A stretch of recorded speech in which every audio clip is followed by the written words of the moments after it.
Buenas noches a todos. Deseo que estén bien y que hayan pasado una jornada linda y tranquila. Hoy quería hablar un poco del amor propio y que compartamos juntos unos minutos antes de irnos a dormir.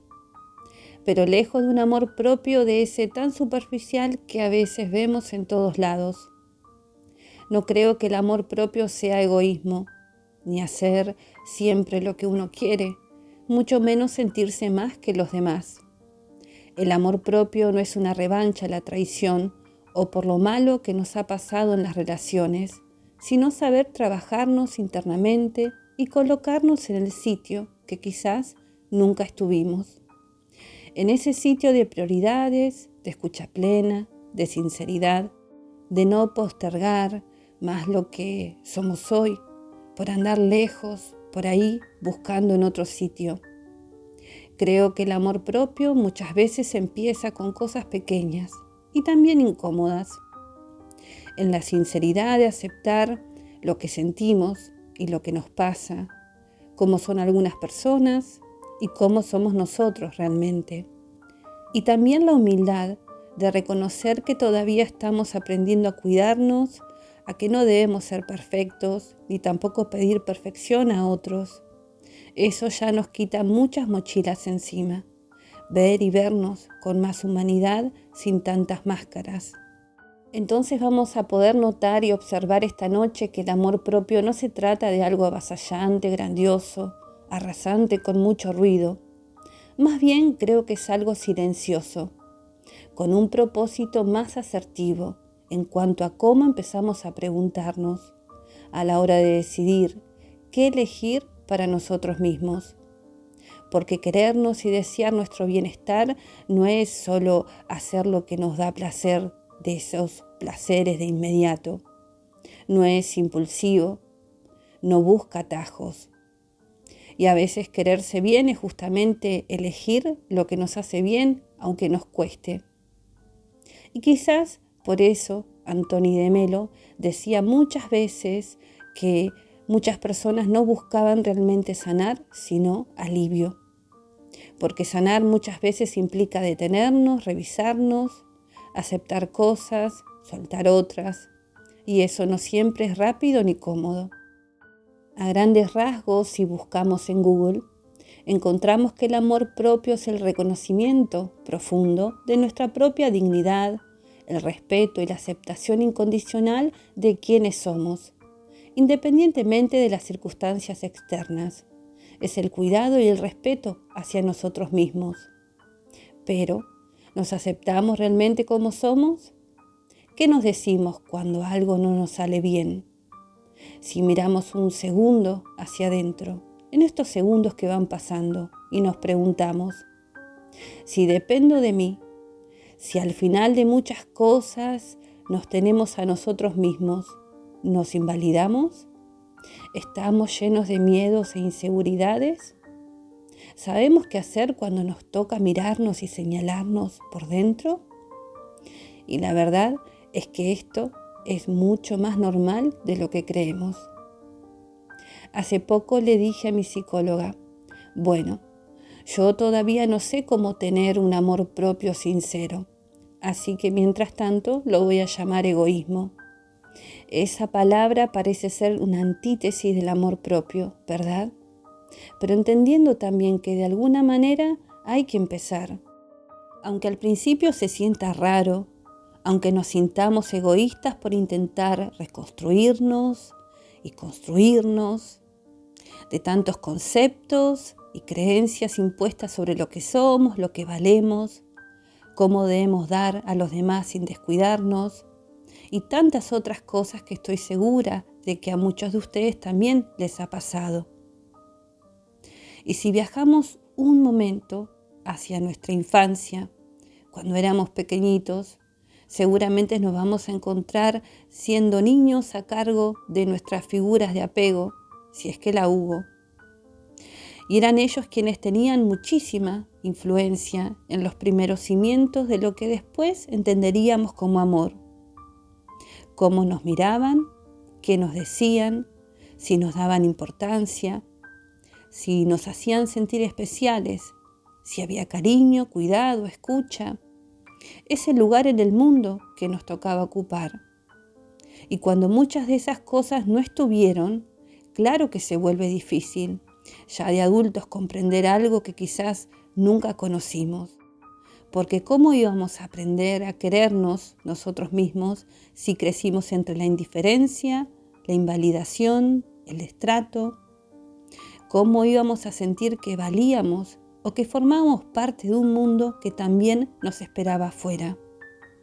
Y por sobre todo, ¿cómo íbamos a aprender lo que era el amor si quizás en nuestra infancia nunca lo vimos realmente? Si muchas veces en nuestras familias no había escucha, cariño, respeto emocional ni contención, porque uno aprende también del amor a través de cómo los demás se comportan. Pero esta palabra amor propio, aun cuando quizás no la hayamos conocido de pequeños, hoy podemos empezar de a poquito a conocerla y ponerla en práctica. Porque no es solamente una palabra mágica por nombrarla, que nos empodera, nos transforma automáticamente. Como mal usada está esta palabra hoy en día, ¿verdad? Consiste en comprenderla y también llevarla a la práctica con hechos. Sí, aunque sea de a poquito. Y todos podemos empezar. Tal vez haciéndonos preguntas simples, pero profundas. ¿Cuántas cosas vivimos sin detenernos a pensar si realmente las elegimos? ¿Cuánto de lo que hacemos nace verdaderamente de nosotros? ¿Y cuánto es programación, costumbre o miedo? Y justamente sobre eso quería leerles un pequeño fragmento de Anthony de Melo, de su libro Autoliberación Interior, que dice así. Cuando eres producto de tu cultura sin cuestionarte nada, te conviertes en un robot. Tu cultura, tu religiosidad y las diferencias raciales, nacionales o regionales te han sido estampadas como un sello y las tomas como algo real. Te enseñaron una religiosidad y una forma de comportarte que no has elegido, sino que te vinieron impuestas desde afuera, antes de que tuvieses edad o discernimiento para decidir, y sigues así con ellas colgadas como una piedra al cuello. Solo lo que nace y se decide desde adentro es auténtico y te hace libre. Lo que haces como hábito y que no puedes dejar de hacer porque te domina, te hace dependiente, esclavo de lo que crees, porque te lo han programado. Solo lo que surge dentro lo analizas, lo pasas por tu criterio y te decides a ponerlo en práctica, asumiéndolo. Es tuyo y te hace libre. Tienes que liberarte de tu historia y su programación para responder por ti mismo y no de personaje en personaje. Lo mismo ocurre con lo que creemos sobre el amor y que no es un modelo cultural aceptado por la mente. No se puede vivir influenciado por el pasado. Lo menos que se puede hacer por el amor es ser sincero, tener claridad de percepción y llamar a cada cosa por su nombre.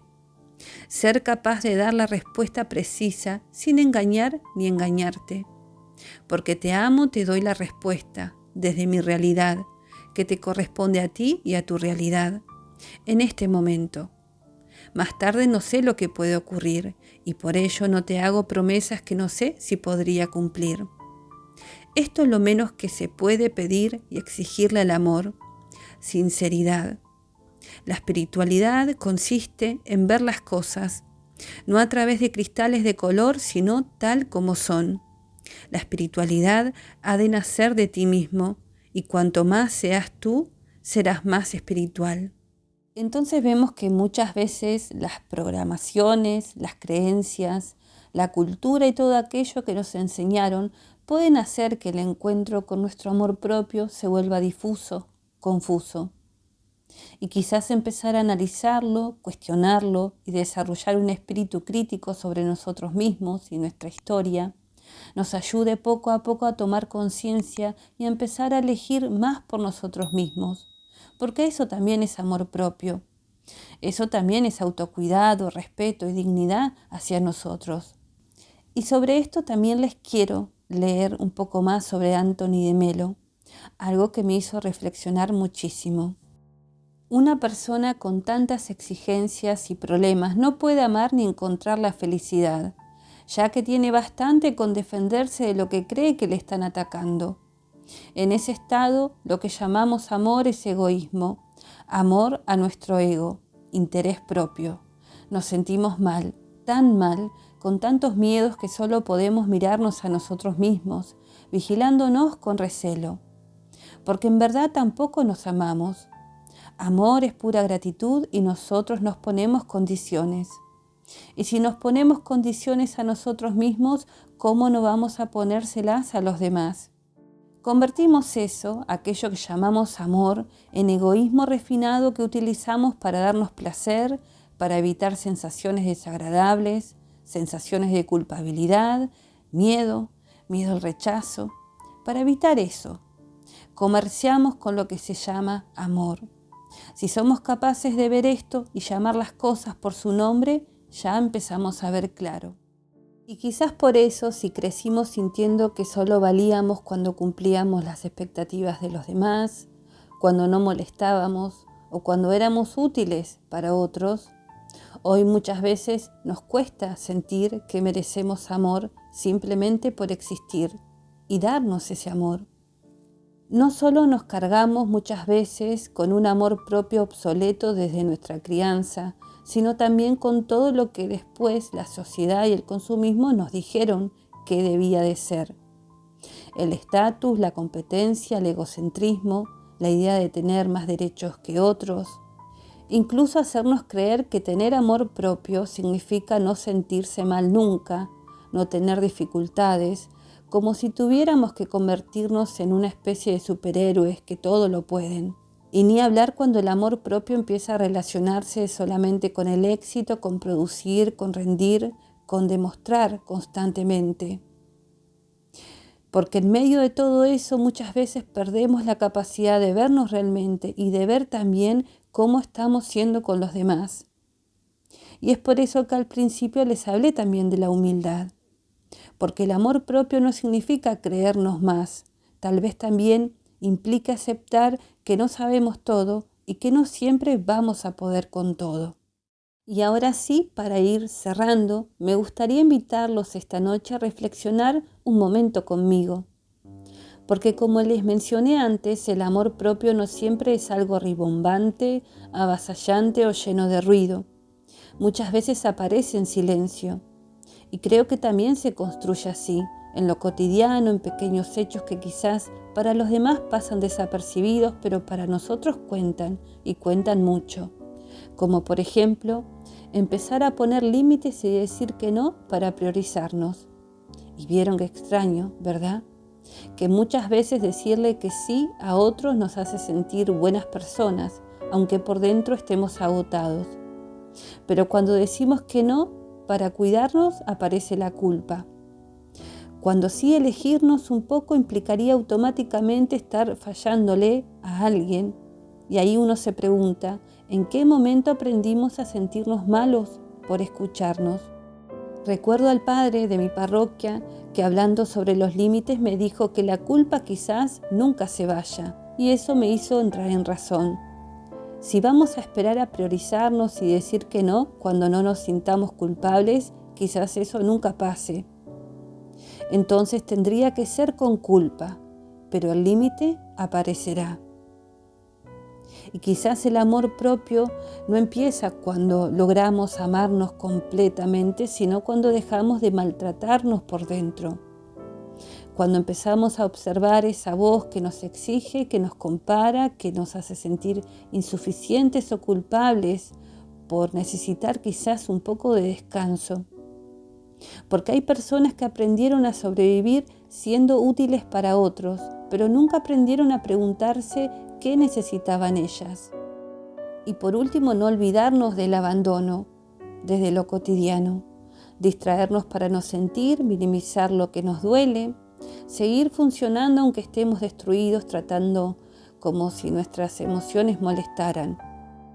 Tal vez otra forma de amor propio también es dejar de abandonarnos emocionalmente, dejar de distraernos de nosotros mismos todo el tiempo y empezar, aunque sea un poco, a acompañarnos como acompañaríamos a alguien que queremos. Sé que esta noche he dejado en el tintero muchos otros aspectos sobre el amor propio, pero quise traerles esta reflexión para que pensemos juntos.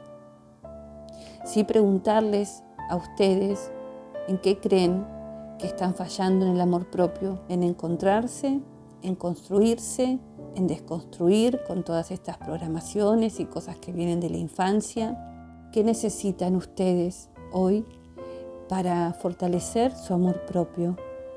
Descanso, alejarse de personas tóxicas, mejorar los hábitos, hacer deporte, decir que no, dejar de decirnos cosas que nos lastiman, que nos invalidan. ¿Qué creen ustedes? Saben que este canal es como un mensaje en una botella. Lo suelto al mar y yo sé que le va a llegar a la persona indicada. Muy buenas noches a todos.